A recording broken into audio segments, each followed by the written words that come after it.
Poor people don't know the difference between real money and fake money. And that's why we have the problem. A lot of people get financial advice from outsiders.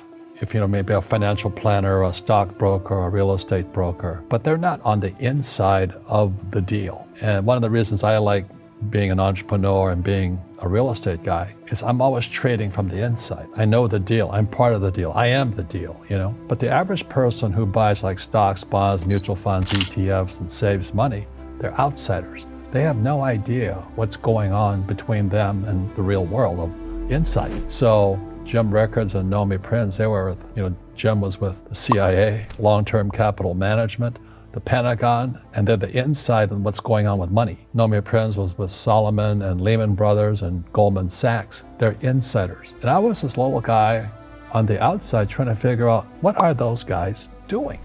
How are it's almost like, what's the wizard doing? How is the wizard pulling these handles and all this? And we're all outside jumping around doing as they tell us. You should save money. Okay, I'll save money.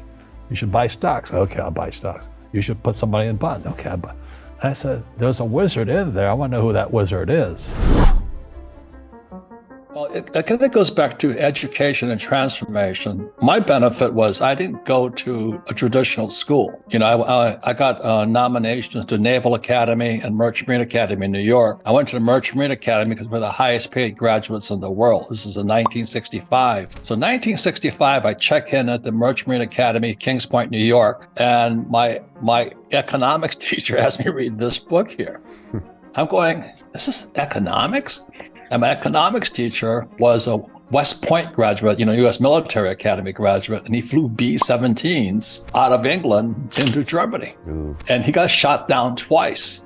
And he had to escape and evade, and he got captured once and all this stuff. I'm talking to him. I said, why are we reading this book here? The Communist Manifesto. And so he says, because it's economics. There's a war on right now between Marxism or communism and capitalism. And our school system is run by Marxists. And when I read this book, I hate to say this, my family are Marxist. I know this is England. Labor unions run the world. My poor dad was the head of the teachers union for the state of Hawaii. And I'm reading this book here going, oh my God. And then he believes in taxes. And as you know, the rich don't pay taxes anyway. But my poor dad's telling you should pay your taxes. You should pay your taxes. I'm going, what? And so I came back in 1965. I was a changed human being. I said, I'm not going to listen to my school teachers anymore because they're Marxists. So what I'm saying is blasphemy. And then in 2020, I came up with this book here, Who Stole My Pension? And Jolly England made a twitch because your pensions almost went bust a little while ago. Poor people don't know the difference between real money and fake money. And that's why we have the problem. In 71, President Nixon took this out of this. And what that allows, so we had more fake money. And when you have fake money, you can print as much as you like. So what happened in 71 and 64, this is real silver here, they could print as much as they like, and it blew the economy into this huge bubble. So our generation, the baby boomer generation from 71 on, we've had it the easiest of any generation in history. You see that balloon hanging back there? Yeah. That's the balloon that the Federal Reserve Bank, the Bank of England, blows the economy in. That little gondola there is us hanging beneath this balloon. So it's been pumping all this fake money into the system. And as our friend Jim Rickards said, we've actually been in a depression since 2007. And instead of letting the thing crash, they kept pumping money in, interest rates going down, interest rates going up and all this. But now the balloon is deflating. So here it is, January 2023, that balloon is coming down. So when I was listening to your interview with Jim Rickards, I was going, oh my God. And this is the lesson.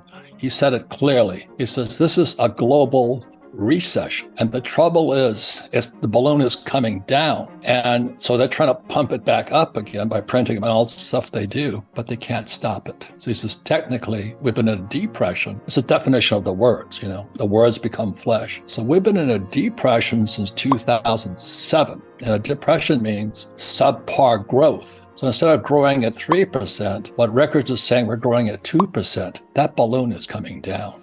See, the transformation is going, what the hell am I doing? Well, you've been taught to work for fake money. Right. And you buy fake stocks and you fake bonds and everything's printed. And who controls the show then? Is Wall Street, the Treasury, and the government control your life. And you and I don't put up with that. That's why we're entrepreneurs. Yeah, and you wrote a lot about this in your book, Fake, as well, which you talked about when you were here in the studio. And so invest in real assets is step one for some people watching for the first time that are getting the red pill from you. Next is work for free, which is another way of saying become an entrepreneur and build something of value. That's the other thing people should do. Create something of value. But the most important thing is who your teachers. Right. You know, when you had Jim Rickards on, he's a great teacher. Yeah.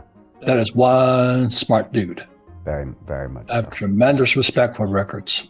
Yeah. He's my teacher. You're my teacher. So the best thing about this YouTube stuff, Elon Musk shutting down Twitter, man, he was my teacher. Do you know what I mean? Yeah. All those communists in Silicon Valley. I mean, he took them on and said, all right, Elon, go get him, you know? But we're sitting here, Brian, you know, all of us, we're the biggest transformation in world history. But Rickards is correct. We're in a global recession, and the Federal Reserve banks, the Bank of England, you know, Bank of Japan, the Fed, they can't stop it. So we're already in a depression technically, but this crash is coming so big